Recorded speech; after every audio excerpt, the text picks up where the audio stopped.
flow. Hello Emma, alors tu es étudiante à l'ECAL à Lausanne en art. Alors la Suisse c'est comment? Génial. Ok.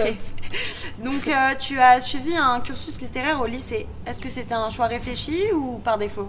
Alors pas du tout, moi ça faisait longtemps déjà que je voulais faire un bac littéraire, je lisais beaucoup à l'époque. Et puis non, c'était vraiment un choix de ma part et puis je m'y suis tenue jusqu'à la fin. Ok. Avec du recul, est-ce que tu aurais préféré faire un bac pro étant donné que tu as fini par faire une école d'art? Pas du tout, je suis très contente d'avoir eu, comme on dit, faire des études généralisées. Et non, c'était top. Et puis, mais par contre, il y a plein de gens dans mon école qui ont fait des bacs professionnels à Boulle, dans l'artisanat, etc. Ce qui leur a beaucoup apporté aussi. Mais moi, je suis très contente de mon parcours en L. D'accord, donc pas de préférence pour l'un ou l'autre. Non, mais après, il y a plein de gens qui ont fait bac pro ou même, comme on dit, STG, enfin bac technologique, et qui viennent beaucoup en école d'art. Enfin, les deux sont totalement faisables, quoi. Ok. D'accord, donc du coup, qu'est-ce que tu as mis sur APB à la fin de ta terminale, toi? Alors, moi, j'ai pas fait APB, parce que donc j'ai fait prépa, qui est une prépa privée, et qui était beaucoup plus avant APB. Et du coup, j'ai passé prépa, j'ai eu l'entretien directement et je me suis absolument pas posé de questions sur APB. D'ailleurs, c'était un stress en moi parce que ça a l'air horrible APB. Enfin, je l'ai pas vécu, mais tout le monde m'a dit que c'était affreux. Du coup, voilà, c'était un stress en moi et j'ai pas passé. D'accord, mais du coup, prépa, c'est la seule prépa qui fonctionne comme ça ou Non, il y a deux grandes prépas privées à Paris. C'est les Ateliers de Sèvres, je crois que c'est dans le 7e arrondissement, et Prépart à Ménilmontant. Les deux sont très bien, je conseille. Il y a aussi des prépas publiques, mais qui sont beaucoup plus dures d'accès parce qu'il y a beaucoup de gens qui les demandent. Elles sont rarement à Paris, elles sont souvent en banlieue. Enfin, c'est plus compliqué, mais c'est aussi très bien. Il y a plein de gens. Et les prépas publiques, du coup, c'est via APB? Oui, c'est via APB. D'accord. Ok, d'accord. Donc, tu as été admise à Prépart. Pourquoi est-ce que tu as choisi Prépart en premier lieu? Qu'est-ce qui t'a plu particulièrement sur cette prépa plus qu'une autre, alors, plus qu'une publique? J'ai fait toutes les portes ouvertes de toutes les prépas déjà pour me renseigner. Ma mère est dans le milieu de l'art, donc elle connaissait des artistes qui étaient intervenants dans ces prépas. Donc on a très vite discuté avec eux. Et puis Prépart, pour moi, c'était ce que je préférais. C'est moins loin de chez moi, Ménilmontant. J'aime beaucoup ce quartier et ça joue aussi, je pense, beaucoup là-dessus. En tout cas, cette prépa, elle t'a permis d'être acceptée dans plusieurs écoles, les Beaux-Arts de Paris, de Lyon, de Genève et l'ECAL, l'école où tu étudies actuellement. Tu as choisi donc d'intégrer l'ECAL.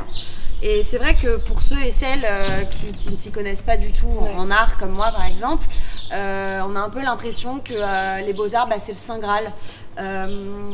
Mais apparemment pas le tien. Donc pourquoi? C'est quoi la différence? Alors en fait, moi je suis arrivée à Prépart dans mon idée, j'avais vraiment envie de faire de l'art appliqué et beaux-arts, ce qui est assez différent parce que t'as art appliqué et art plastique. Art appliqué, c'est tout ce qui touche au design, à la communication visuelle, au graphisme. Et art plastique, c'est encore différent. Voilà, c'est les beaux-arts, exactement.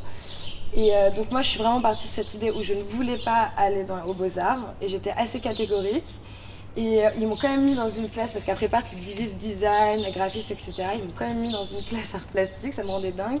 Du coup, en fait, les beaux-arts, je l'ai passé parce que mes profs m'ont mis la pression pour que je le passe, parce qu'ils savaient que je pouvais y arriver. Ils avaient vachement confiance en moi. Et je l'ai passé et je suis très contente de l'avoir eu. Et il y a un truc qui est génial aussi, et ça c'est vraiment important, c'est qu'il faut passer le plus de concours possible. Parce que c'est beaucoup d'expérience, c'est beaucoup de rencontres avec des artistes, et c'est des moments assez forts en émotion. Et donc voilà, et puis donc j'ai eu les Beaux-Arts et c'était vraiment un cursus très art plastique, peinture, après il y a beaucoup de choses évidemment. On peut aussi faire de la photographie aux Beaux-Arts, mais c'est pas le même genre de photographie que propose l'ECAL, qui est vachement axé communication visuelle, donc publicité, mode, mais on peut très bien aussi faire quelque chose de plus... Alors toi, en fait, direct, en étant admise à l'ECAL, tout ce que tu savais que tu voulais vraiment faire de la photographie. Et quand j'étais à Prépart, je faisais pas de photos. J'avais jamais touché un appareil photo de ma vie. Je connaissais pas du tout ce domaine-là. Et puis au fur et à mesure, j'ai commencé à essayer. Et mes professeurs, en fait, à Prépart, m'ont très vite dit que j'avais un œil là-dessus, que j'étais douée là-dedans et qu'il fallait vraiment que j'essaie dans le milieu de la photographie. Et je m'y suis vraiment plongée dedans. Et quand je suis arrivée à l'ECAL, j'étais une des seules à n'avoir jamais utilisé un appareil photo. Il y en avait qui venaient avec 3 ans de mode dans des super agences de machin. Et ça m'a pas empêché aujourd'hui de m'en sortir très bien. D'accord, donc pour ceux qui voudraient faire éventuellement de la photographie, en quoi consiste ta formation? Quels sont les cours qui sont dispensés par l'ECAL? Comment ça s'apprend en fait Ok. la photographie? Non, bah, alors, donc à l'école, pardon, déjà, il y a un truc assez chiant, c'est qu'il y a l'année propédeutique, comme on dit, où on est obligé, c'est l'année 0, c'est même pas un bac plus 1 comme on dit, c'est l'année 0 où tu fais vraiment une prépa, donc je refaisais une prépa, où là, j'avais l'option photographie, mais je faisais autant de dessins que de graphisme, que de design, enfin, ils essayent de nous ouvrir à tout, avec évidemment l'option photo. Et puis après, arrivé en première année, alors là, c'est que de la photo. La première année, c'est vraiment dédié à la technique. On a fait que de la technique. C'est assez laborieux, mais une fois qu'on a passé cette étape, en deuxième année, là, on est vraiment libre. On a des projets libres, on avance sur nos projets. Et puis, c'est là où on se rend compte qu'il y a des gens qui se dirigent vers la mode, vers le packshot. Voilà, c'est là où tout le monde prend son petit chemin. D'accord. Donc toi, est-ce que tu as fait des stages, travaillé avec des artistes? Comment ça se passe les expériences professionnelles en fait dans le milieu de l'art? Alors, je sais qu'il y a d'autres écoles comme l'ENSI, les Arts Déco à Paris où ils demandent aux étudiants de faire des stages ou même pendant 3 mois, ils n'ont pas enfin bon. Oui, vraiment le stage il n'est pas important. À l'ECAL, c'est pas le cas. À part si nous, de notre côté, l'été, juillet, août, on se prend en main et on décide de faire un stage. Mais eux, ils nous demandent pas. Et puis en fait, les cas, ça demande quand même beaucoup de travail. Beaucoup. Contrairement à ce qu'on pense, les écoles d'art, c'est pas du tout à la cool. Mais vraiment pas, on charbonne. Et du coup, ouais, pas beaucoup de temps pour un stage, à part donc l'été quand on a vraiment envie. Mais ils partent du principe que voilà, le stage, c'est après les études. Et c'est des stages en général relativement bien rémunéré parce qu'on est assistant photographe, enfin, c'est quand même un boulot en soi.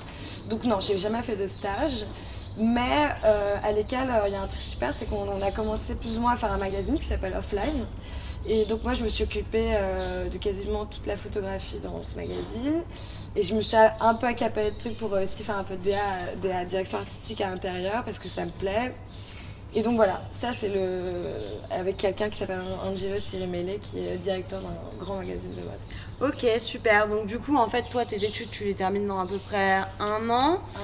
Tu te vois où dans 10 ans? Qu'est-ce que tu aimerais faire? Beaucoup de choses. Non, j'aimerais bien continuer dans le milieu de la photo, mais je me demande vraiment si je me vois derrière l'appareil à cliquer sur le bouton. Moi, je pense que ce qui me plaît beaucoup, c'est la direction artistique. Et il y a un truc un peu chiant à la photographie, c'est ce que je suis en train de me rendre compte au fur et à mesure, c'est que quand on est photographe, que ce soit dans la mode, dans le packshot, à part si on est Jürgen Thaer, enfin des grands photographes de mode, en général, il y a toujours un directeur artistique qui botte les fesses pour te dire fais ça, et t'as aucune liberté vraiment. Du coup, moi j'aimerais bien être la directrice artistique qui fasse les choix. Ouais, ce serait top. Mais dans le milieu de la photographie et de la mode, je pense. Ok, d'accord. Et du coup, quel conseil tu donnerais à de jeunes étudiants qui voudraient aujourd'hui intégrer une école d'art ou une prépa d'art? Qu'est-ce qui, toi, a pu te poser problème lors de ton parcours? Si tu devais revenir sur certaines choses, qu'est-ce que ça serait en fait? Alors, il y a un truc méga important, je pense. C'est souvent, ça arrive qu'on a la pression des parents. Genre, l'école d'art, il n'y a pas de travail, il n'y a pas d'argent, fais attention. Mais c'est vrai, ça arrive souvent. Mes parents m'ont posé la question alors que mes 2 parents sont artistes. Et c'est vrai, c'est une question en soi, mais il faut jamais penser ça. Il faut foncer. Et plus de toute façon on a envie dans ce milieu, plus on y arrive. Il n'y a aucun souci là-dessus. Et puis voilà, après il faut bien choisir ses écoles, c'est important. Et puis foncer. Tête bêche, parce que vraiment, si on hésite, on se fait écraser dans ce milieu. Ok, d'accord. Voilà. Bon. Bah écoute, ce sont de bons conseils. Merci beaucoup et d'avoir accepté de faire l'interview avec nous, tout juste en week-end en rentrant de Suisse. Écoute, merci beaucoup Emma.